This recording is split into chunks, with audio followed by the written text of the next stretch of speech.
கனிச்செடி நீர், கனிச்செடி நீர், நீலைத்திருக்கும் கொடியாய் அடியேன் படர்ந்திடங்க. கனிச்செடி நீர், நீலைத்திருக்கும் கொடியாய் அடியேன் படர்ந்திடங்க. கிளை நறுக்கி களை பிடுங்கி கர்த்தரை காத்தென்னை சுத்தம் செய்வீர். கிளை நறுக்கி விட்டு கொடுக்கலாமா? சுத்தம் செய்ய விட்டு கொடுக்கலாமா? ஆமென் ஆண்டவரே.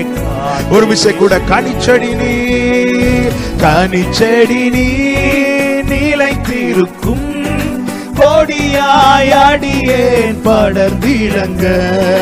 கனிச்செடி நீர், நீலைத்திருக்கும் கொடியாய் அடியேன் படர்ந்திடங்க. கிளை நறுக்கி களை